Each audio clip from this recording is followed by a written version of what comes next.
My in-laws threw out my late mother's recipe books, so I recreated every recipe from memory and never let them taste a bite ever again. I'm a 29-year-old woman, and my late mother's recipe book was the only thing I had left of her. She passed away 5 years ago, and not a day has gone by that I haven't felt the ache of her absence. We didn't have much growing up, no heirlooms or family jewelry, just that beat-up recipe book. Handwritten in fading ink, stained with curry and chocolate and oil from 100 meals, it was her soul pressed between pages. She used to joke, "If you ever get married, make sure they fall for your food first." I took that to heart. When I married my husband, I brought that book with me like a sacred relic. His family is traditional, to put it kindly. Lots of expectations, silent glances, rules wrapped in politeness.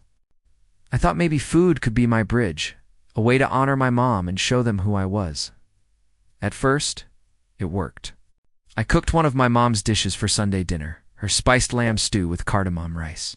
Everyone complimented it, but then his sister smirked and said, "Tastes exotic." His mom forced a smile and added, "Maybe next time tone down the flavors a bit. We're not used to so much spice." I swallowed my pride with every bite. It was easier that way. Still, I kept cooking from that book. Quietly, lovingly, it felt like I was keeping her alive. Each dish a memory, each scent a conversation. Sometimes I'd hold the book to my chest, like a child clinging to a stuffed animal, especially on days I missed her most. I never imagined that something so sacred to me, the only real piece of her I had left, would become the target of such cruelty. But that realization would come later. It started small, like most things do. His mother would smile tightly after dinner and say things like, "Next time, maybe a little less cumin." Or, "You don't need to make everything from scratch, dear. A little cream of mushroom soup goes a long way." She'd laugh after, as if that made it better, as if that erased the sting. I tried to brush it off at first. They weren't used to my food, I told myself. They didn't grow up with turmeric-stained fingers and coriander in the air. Maybe they just needed time.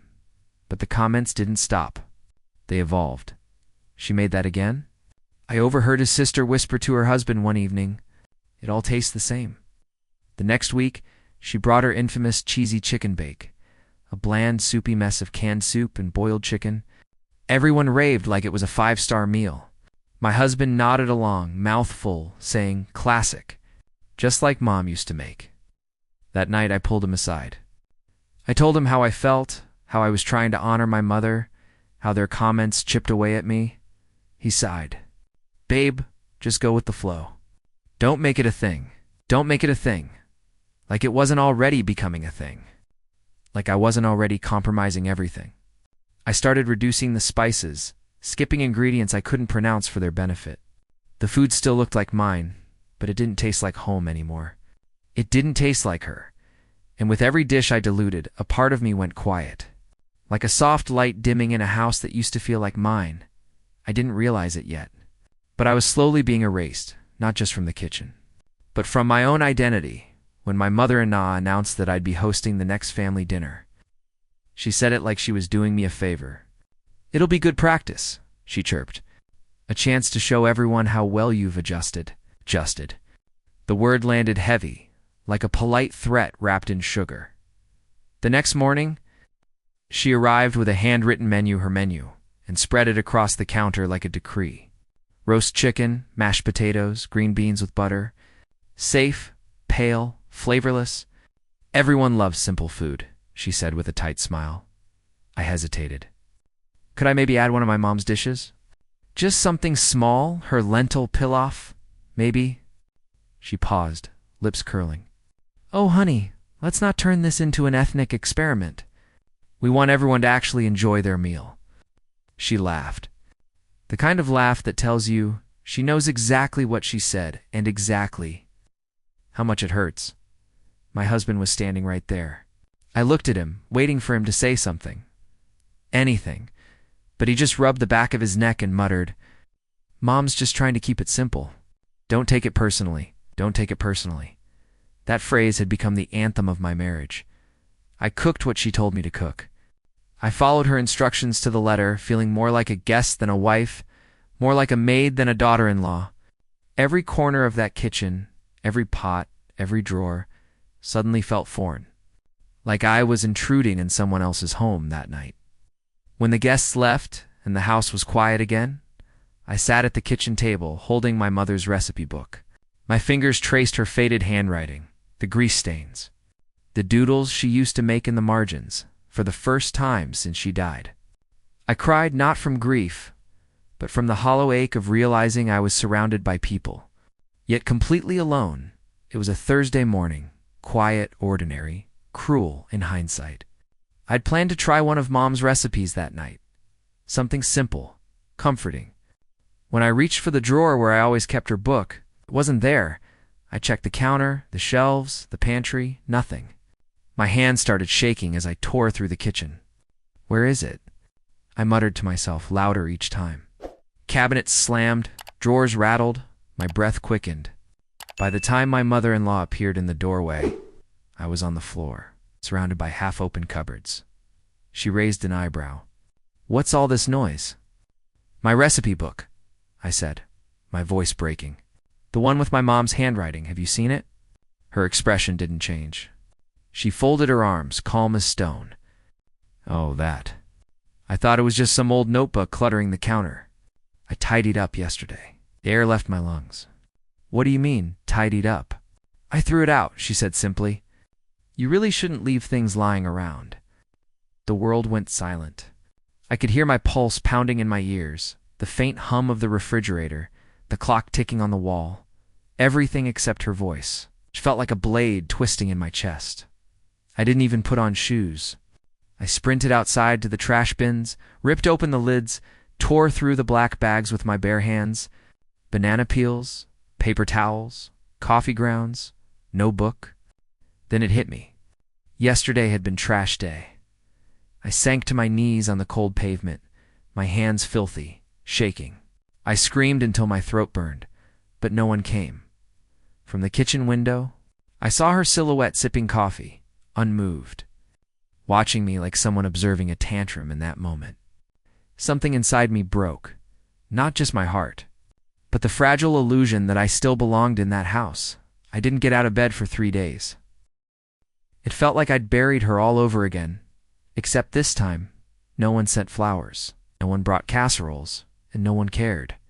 I held my pillow like it was her. I kept whispering, "I'm sorry," over and over, as if I'd failed her by not protecting that book. That stupid, irreplaceable book. When my husband finally walked in, he stood at the door like he was afraid grief might be contagious. "I get that you're upset," he said, "but it's just a book. You're overreacting." Book. That line didn't just hurt, it detonated something deep inside me. I didn't scream. I didn't throw anything. I just stared at him, hollow, until he awkwardly backed out and shut the door. Then I locked it. I pulled out every spice jar I owned and spread them across the bed like sacred artifacts. The smell of cinnamon, turmeric, fenugreek, and clove wrapped around me like armor. I dug through drawers for old grocery lists, faded texts from Mom, any scrap that might spark a memory, and then I started writing, not just words, recipes. Every dish I could remember. The cardamom rice, the chickpea stew with toasted garlic, the sweet saffron custard she used to make when I was sick. I wrote through tears. I wrote until my hands cramped. I wrote like a woman possessed. This wasn't grief anymore. It was war. She took my mother's book, but she didn't erase my memory. She didn't take the smells, the sounds, the rhythm of Mom's voice guiding me through every stir and simmer. If they wanted to erase me, I'd write myself back one recipe at a time. And this time, no one would ever touch what I created at night when the house was silent and dark. I crept into the kitchen like a ghost, reclaiming her territory. I started slow, just chopping onions, measuring spices, oil hissing in the pan. My hands trembled the first few times. Every clove of garlic felt like a dare. Like if I got it wrong, I'd lose her all over again. But then something strange happened. My hands stopped shaking. My senses took over. The scent of cumin heating in ghee, the sizzle of curry leaves, it all came rushing back like a lullaby I hadn't heard in years. I cooked in silence. Barefoot on cold tile floors, the range hood light casting long shadows. When the dishes were done, I sat at the table with a pen and a fresh notebook. Hardbound, waterproof, fireproof. I wasn't taking any chances. I wrote everything down. Measurements, timing, texture, even the sound certain dishes made when they were done. That soft pop of mustard seeds. The bubbling lull of lentil stew. I backed it up digitally, emailed copies to myself, even stashed a version on a USB drive hidden behind a loose baseboard. I was rebuilding a legacy during the day. My mother-in-law would glance at me over her tea and say things like, "Still sulking, huh? Or you should really smile more." I didn't respond. Not because I didn't have words, but because I didn't owe her any. My husband thought I was being emotional. His sister rolled her eyes every time. I walked into the room. Let them. They thought I was withdrawing. In reality, I was gathering. Every night I returned to that kitchen.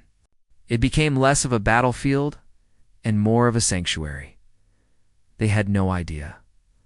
The quiet storm was already rolling in, and I was the thunder behind it. Time passed, quietly, deliberately. And with every passing week, my cooking got sharper, cleaner, deeper. It's more alive. What began as shaky late-night recreations turned into something else entirely.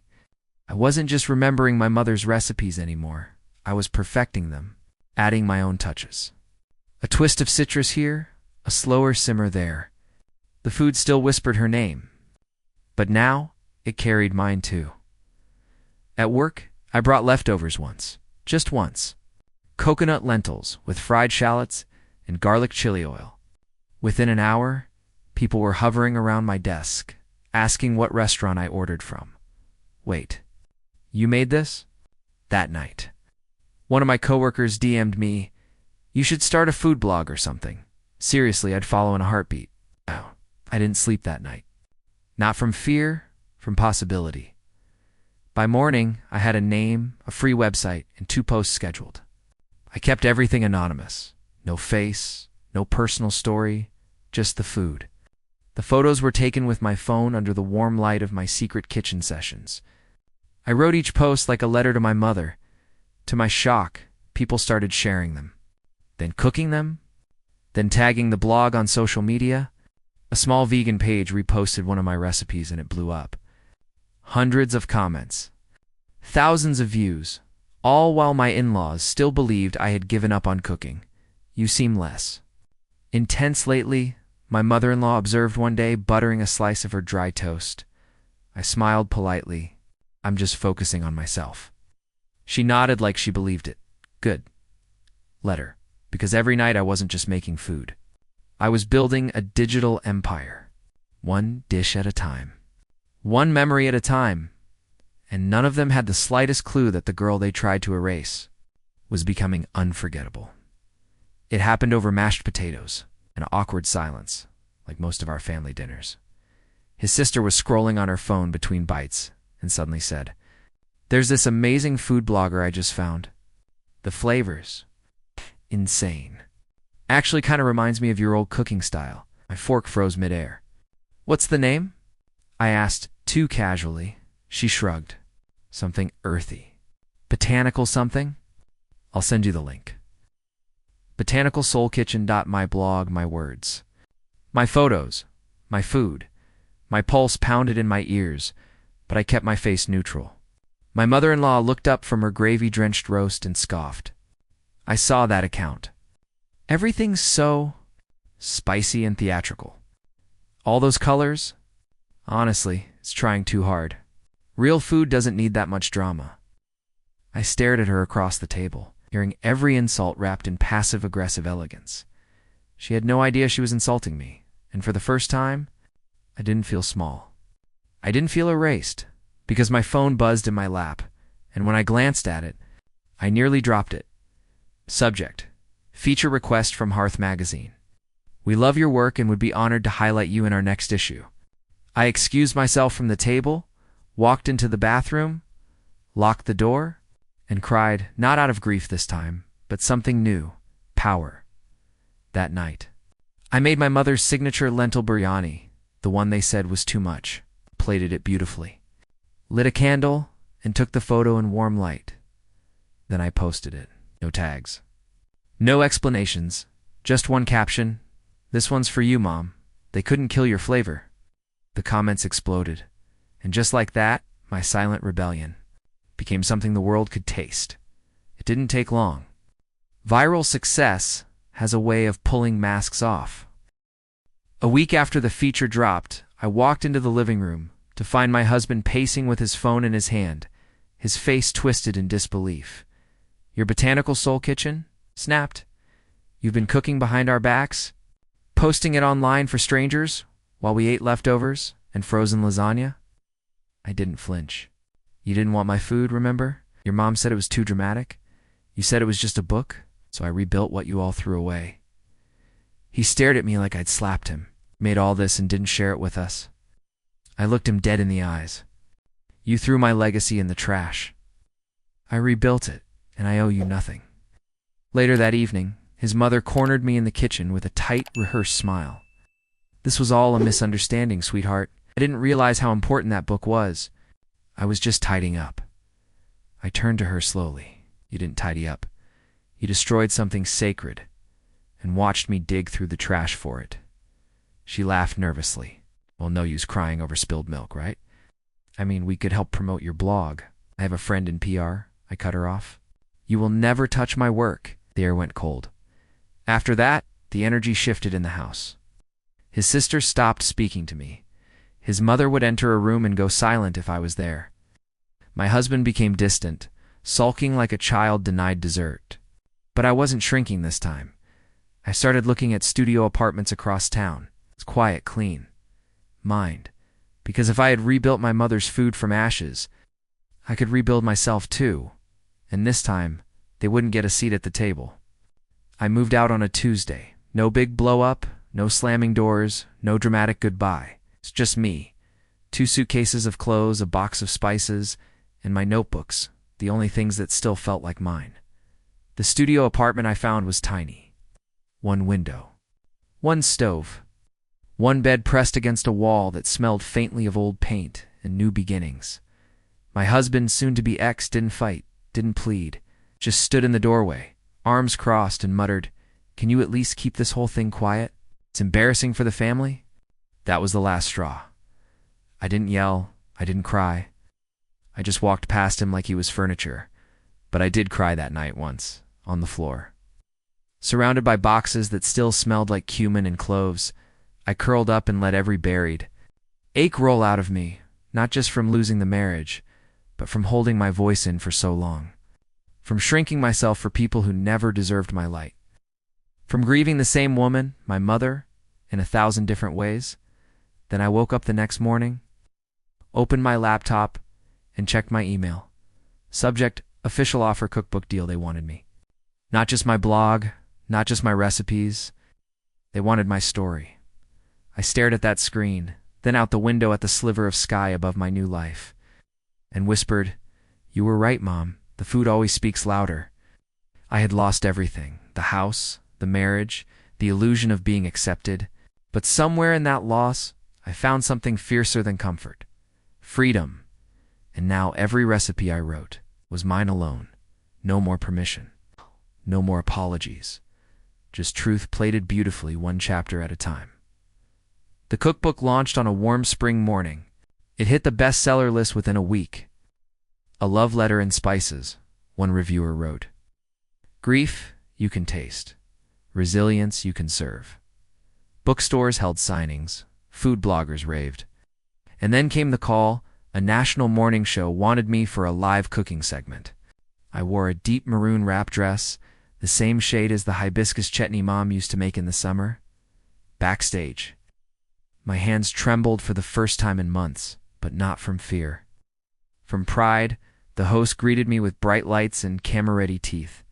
We cooked together, laughing between bites of spiced lentil croquettes. And then, at the end, she turned to me and asked, "So, what inspired this journey?" I reached under the counter and pulled out a small framed photo, one I'd kept on my kitchen shelf for years. It was my mother, in her apron, caught mid-laugh with flour on her cheek. "She did," I said, my voice steady. "And no one will ever silence her flavor again." The clip went viral within hours. A Ms. flooded in. People I'd never met wrote paragraphs about their own mothers, their own grief, their own stolen voices, and then the texts came. From my mother-in-law, "We're so proud of you. Let's catch up soon." From my ex-husband, "I didn't realize how much this meant to you. Maybe we could talk." I stared at the screen. No anger, no pain, just a deep, still calm. I left them all unread because justice doesn't always come with fireworks or screaming matches. Sometimes it arrives plated in quiet triumph, rich, flavorful, and served without a single seat reserved for those who tried to erase you. The table was set for 6. Nothing fancy, just mismatched chairs, candles in old jam jars, and cloth napkins folded by hand. My tiny apartment smelled like cumin, browned onions, and warm cardamom. Laughter echoed from the living room where my friends sipped wine and shared stories over roasted okra and tamarind cocktails. This dinner wasn't about publicity. No press, no cameras, no brand deals. Just chosen family, just joy. The final dish of the night was hers, my mom's favorite. Spiced rice pudding, slow-cooked with saffron, cashew paste, and rose water. The one she used to make for birthdays, exam results, breakups, and every time life needed sweetness. I had spent weeks perfecting it. Dozens of test batches, careful notes on texture, sweetness, the timing of when to stir and when to just listen to the bubbling pot. As I placed the bowls on the table, one of my friends asked gently, "Did your husband ever get to taste this one?" I smiled, not bitter, just certain. "No," I said. "That recipe was never meant for people who destroy legacies." Nodded, understanding more in my silence than words could ever explain. After dessert, someone offered to help clean up, but I waved them off. I wanted to do it myself. I liked hearing the clatter of spoons, the warm hum of the stove cooling, the slow fade of voices replaced by peace. On the shelf above the sink sat my cookbook, well-worn now, bookmarked, dog-eared. Next to it, the same photo of my mom, now framed in gold. I looked around at my kitchen, cluttered, aromatic. Mine, and felt a peace I'd never known under someone else's roof. They threw away a book. I turned it into a legacy.